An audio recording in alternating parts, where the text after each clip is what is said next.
തിരക്കഥയാണ് ഒരു സിനിമയുടെ നട്ടെല്ല്. സംവിധായകന്റെ പരിചരണമാണ് അതിന്റെ തലച്ചോറ്. അഭിനേതാക്കളുടെ പ്രകടനമാണ് ആ ചലച്ചിത്രത്തിന്റെ ജീവശ്വാസം.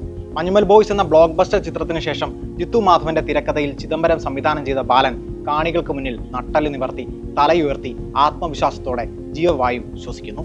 പുതിയ രീതിയിൽ പറഞ്ഞ ഒരു അമ്മ മകൻ കഥ, ഒരു അമ്മയുടെയും മകന്റെയും രഹസ്യ ജീവിതം, അവരുടെ സാഹസിക യാത്ര.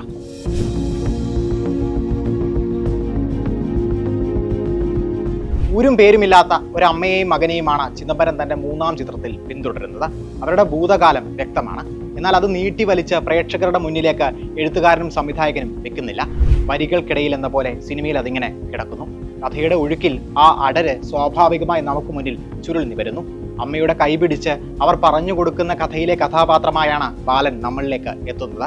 അവരിങ്ങനെ പലയിടങ്ങളിലൂടെ കടന്നു പോകുന്നു. ഓരോ പുതിയിടത്തെത്തുമ്പോഴും അവൻ തങ്ങളുടെ കഥ ഏതെന്ന് അമ്മയോട് തിരക്കുന്നു. അവർ അവനോട് സ്വകാര്യം എന്നോണം ആ കഥ പറഞ്ഞു കൊടുക്കുന്നു. ആ രഹസ്യം പങ്കിടാൻ തങ്ങൾക്കിടയിൽ ആരും കടന്നു വരാൻ ആ അമ്മ അവസരമുണ്ടാക്കുന്നില്ല. അമ്മ അല്ലാതെ മറ്റൊന്നും അവനും ആഗ്രഹിക്കുന്നില്ല. അതിനപ്പുറത്തേക്ക് അവൻ അറിയില്ല എന്ന് പറയുന്നതാകും ശരി.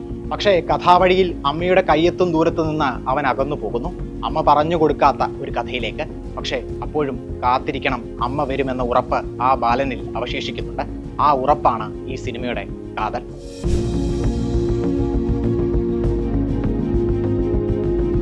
ഫർസാന പാലത്തിങ്കലാണ് സിനിമയിലെ അമ്മ വേഷം ചെയ്യുന്നത്.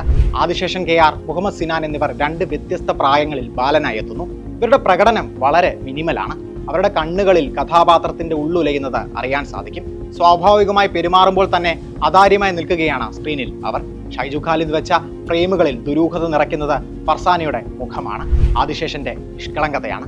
എടുത്തു പറയേണ്ട മറ്റൊരു പ്രധാന കഥാപാത്രം ജീംപോൾ ലാൽ അവതരിപ്പിച്ച പോലീസുകാരൻ്റെതാണ്. പവിത്രൻ, വെറുപ്പിച്ചാൽ വെറിയോടെ പിന്തുടരുന്നവൻ, ഒരു വേട്ടനായ.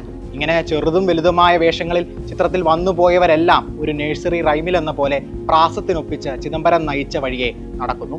പലതും പറയാതെ പറഞ്ഞ്, എന്നാൽ വൈകാരികമായി തങ്ങൾ വന്നുപോയതിൻ്റെ അടയാളം അവശേഷിപ്പിച്ച്.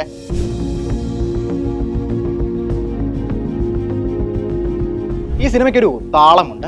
പാകത വന്നൊരു സംവിധായകന് നേടിയെടുക്കാൻ സാധിക്കുന്ന ഋതം. തനിക്കൊപ്പം പ്രവർത്തിച്ച എല്ലാവരെയും ഒരൊറ്റ നൊട്ടേഷനിലേക്ക് ചിദംബരം എത്തിക്കുന്നു. എന്താണ് ഈ താളം? ഒരു അമ്മയ്ക്കും മകനുമൊപ്പമുള്ള സാറ്റ് കളിയുടെ താളം. നമ്മൾ എണ്ണിത്തിരിയുമ്പോൾ അവർ എവിടെയോ ഒളിക്കുന്നു.